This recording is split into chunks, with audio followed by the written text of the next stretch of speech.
beautiful community, it's Nick here. Happy 2023, happy change of season, happy change of cycle as we enter a new coming home, this essence of bringing light to where there is darkness. So it's been some time since I've jumped in to provide an update as to where I'm at in my life cycle and also where my vision is to take Sandara.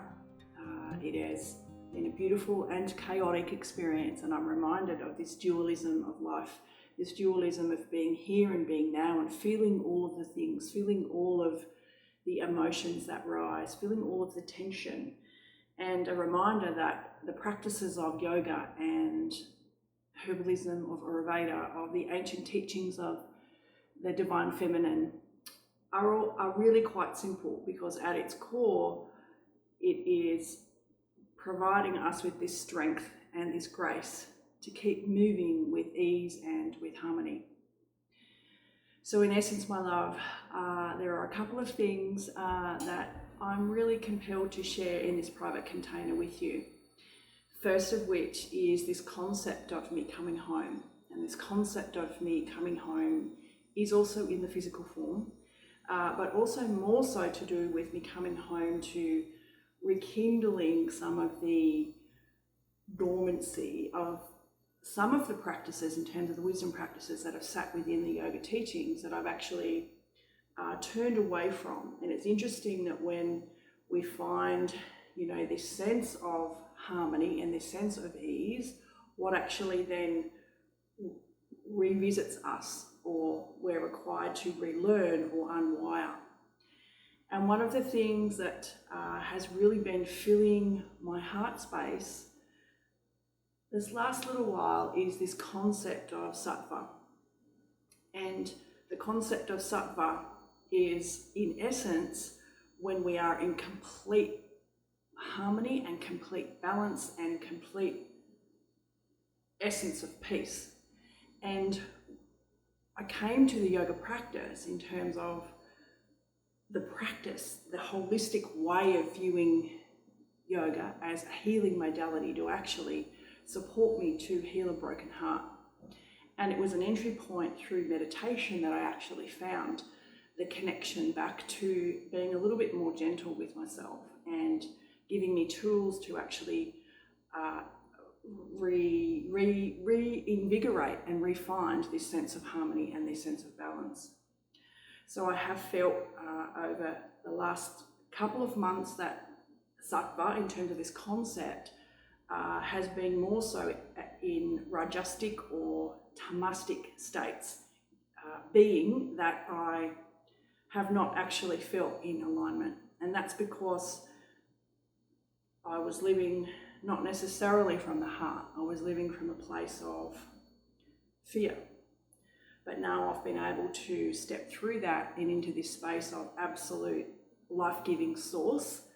And I'm making a decision and a choice to return to Australia for a period of time to go into retreat.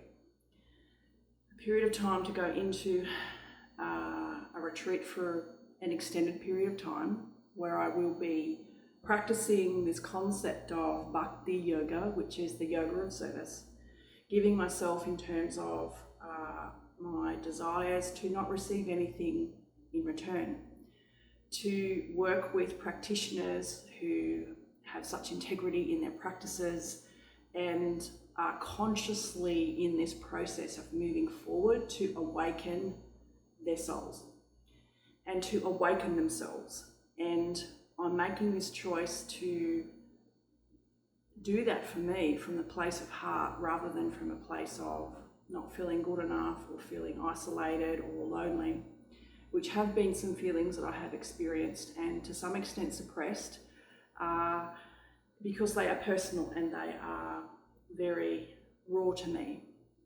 So going home in the physical form is where I can reconnect back with my body as a temple, this strong, agile, beautiful body.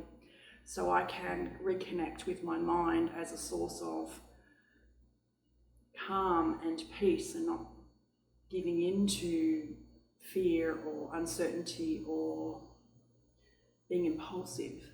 So I allow the mind to recalibrate to this sense of calm, and reconnecting with practices that sit within the holistic tradition of yoga, the softening of the practices, the subtleties of energy, the introduction to the Ayurvedic teachings, the gentleness that goes with practicing in an uncomplicated way. So going into a retreat environment, being in service in exchange for the wisdom and the karmic teachings of sitting at a seat with a teacher. So I'm immersing myself in the mind of the student, and that will take place in New South Wales from around the end of February. So what that actually means is that I will hopefully emerge with this sense of sattva, this sense of gentleness, this sense of ease, this sense of harmony returning to my life and to the way that I live and breathe and walk through this earth. So I challenge you, my loves, in the concept of coming home to really, when you're at a life's pathway change, sitting with yourself and asking yourself, what do I really desire? What do I really desire to support myself, and how can I build this sense of internal intimacy? And I don't mean from a sexual perspective, I mean intimacy around relationship, and that's coming back to the self, coming back to feeling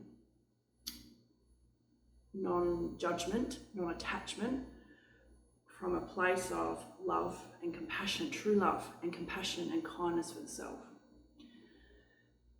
in order to then move forward in life to build this concept of abundance and wealth and happiness. So my two key insights around coming home from the yogic tradition are to simplify and reframe the practices that don't complicate and overcomplicate or overstimulate the mind. And this is going to be particularly important for me as I transition from one part of the world to the other. And I'm very much looking forward to this individual journey, because this is a journey of the soul. It's a journey of reconnecting back with myself and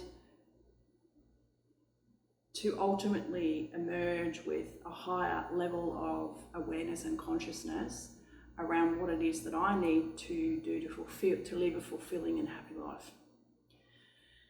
And what that will also provide, my loves, in the context of Sundara Yoga, is some beautiful and different offerings. I'll be also taking some Vedic training in the principles of Vedic meditation.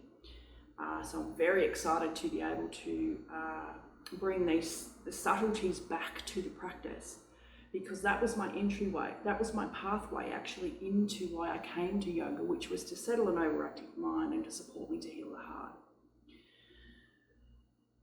But also it is about challenging some of the preconceived ideas when we live and we breathe not from a place of love, from a place of depletion, and from a place of overthinking.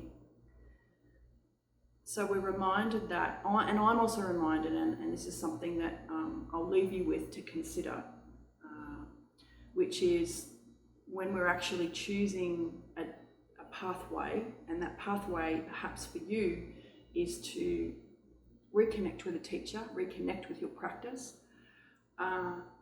and to only consider working with a teacher or a practitioner who ultimately come from this place of integrity and who are in their practices and who are consciously in the process of relearning, unlearning, rewiring, developing and growing. And the second thing I would challenge you around entering into some kind of spiritual practice, whether that be, say for example, a yoga practice or an Ayurveda practice, or coming back to the roots of the feminine, whatever that is that your journey is actually an individual journey. And teachers and the tools that we have are just this vehicle, because yoga, for example, and the holistic practices that sit within the practice, because it is a practice, it is actually a direct experience. The soul is having a direct experience in the body. So this is why I say, and why I have built Sandara on the foundations of creating and giving you access to experience the practice in your own beautiful and vibrant and authentic way.